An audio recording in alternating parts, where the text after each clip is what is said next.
Merci pour votre présence toujours très nombreuse à cette dernière convention thématique de la campagne sur le thème de l'innovation et de l'entrepreneuriat, qui conclut un cycle de conventions particulièrement riche en propositions et idées nouvelles pour la France. La baisse de la livre sterling et une politique industrielle courageuse de Theresa May redonnent du souffle à l'économie britannique. Aux États-Unis, Ford, sous la pression de Donald Trump, vient de renoncer à délocaliser une usine au Mexique pour investir dans le Michigan. C'est donc possible. En France, un seul candidat propose une solution harmonieuse, c'est-à-dire de l'air pour nos entreprises, mais dans un cadre national défendu par un État souverain, moins pesant, mais plus fort. Et ce candidat, c'est une femme, c'est Marine Le Pen. Il est avéré, depuis que le monde est monde, que la meilleure manière d'élever le niveau de vie d'une population, c'est la liberté d'entreprendre. Et ça, Marine Le Pen en est porteuse de la conviction intime. Simplement, la liberté d'entreprendre, pour s'exprimer dans le monde dans lequel on vit, elle doit être parfois protégée de la prédation. Donc, protection et liberté sont indissociables. Ça nécessite de remettre l'État dans sa fonction supérieure d'État stratège. C'est exactement le projet de Marine. Et c'est pourquoi un grand nombre d'entrepreneurs s'y retrouvent parfaitement. On disait naguère « heureux comme Dieu en France ». Eh bien, je souhaite que mon projet et mon programme permettent de dire « heureux comme un entrepreneur en France ». Ce qui le rend heureux, c'est d'abord la liberté. Liberté de créer, puis de développer sa société sans être étouffé par des contraintes administratives inutiles.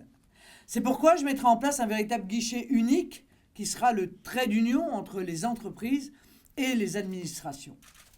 Liberté d'embaucher aussi, sans être écrasé par des cotisations trop lourdes qui sont un frein au développement des TPE et des PME.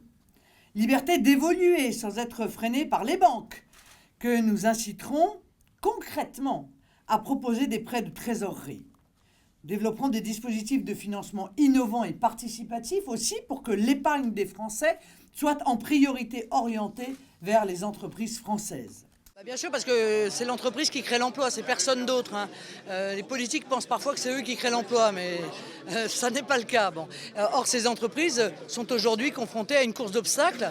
L'imposition fiscale, la multiplication des normes, la multiplication des procédures administratives auxquelles ils font face, et puis la concurrence internationale déloyale, mise en place en réalité par l'Union européenne, et l'interdiction de donner un avantage aux entreprises françaises, et toute une série d'autres mesures qui sont la conséquence d'une Union européenne qui est pour un libre-échange total et donc en fait pour une concurrence profondément déloyale pour nos entreprises. Donc on va changer tout ça, on va faciliter la vie des entrepreneurs, on va leur permettre de combattre économiquement à armes égales avec leurs concurrents étrangers, qu'ils soient d'ailleurs européens ou extra-européens. Et croyez-moi, ça va changer beaucoup de choses dans la vie quotidienne de nos entreprises. Je pense bien entendu aux indépendants. Ils ont subi de plein fouet et dans l'indifférence générale des gouvernements les dysfonctionnements du terrible RSI mis en place en 2008 lors du quinquennat Fillon-Sarkozy. Alors je le dis solennellement, il est temps d'en finir avec ce RSI qui conduit trop souvent au RSA. Très brièvement, un constat qu'on a pu faire à travers la rédaction de ce livre, vraiment la situation de l'industrie française est dramatique. Et elle continue de s'aggraver. Ce que je veux vous dire, c'est que la plupart des pays développés connaissent une désindustrialisation. C'est un phénomène qu'on observe dans la plupart des pays développés. Mais la France est plus touchée que les autres. La désindustrialisation est plus forte en France qu'ailleurs et elle s'accélère. Et c'est ça qui est très préoccupant. Nous avons perdu quelques chiffres, 3 millions d'emplois en 30 ans. 40% de nos sites industriels ont été délocalisés, fermés. Le salut de nos entreprises et de notre économie passe donc par le patriotisme économique. Et tous ceux qui vous parleront de patriotisme économique sans proposer de retrouver notre indépendance sont dans l'imposture la plus totale. Une imposture aussi bien intellectuelle que politique.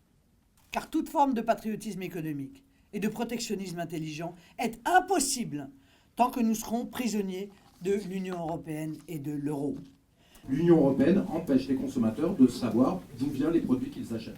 En fait, il faut protéger notre patrimoine en créant des labels contrôlés par des organismes indépendants et objectifs qui valorise notre savoir-faire et une production française. Par-dessus tout et au-delà de tout, il faut qu'on puisse porter notre budget de recherche et développement de 2,2% à 4% du PIB. Apporter enfin de la promotion sociale et lutter contre la précarité, car finalement, la réconciliation de l'économique et du social, c'est aussi la grande œuvre de la candidature de Marine Le Pen à la présidentielle de 2017.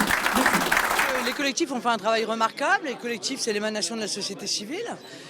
Ils ont porté des propositions qui nourrissent incontestablement le projet présidentiel qui est le mien.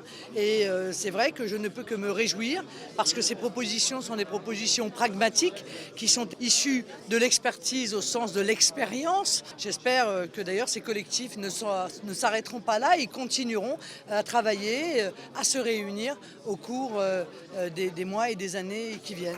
Je conclurai par l'engagement que ma présidence sera celle de la justice en matière économique, meilleur équilibre entre travail et capital, meilleur équilibre entre économie réelle et finance, rejet de la mondialisation sauvage, meilleur équilibre entre grands groupes et PME pour remettre la France et son économie en ordre en 5 ans, et ce, au nom du peuple. Je vous remercie.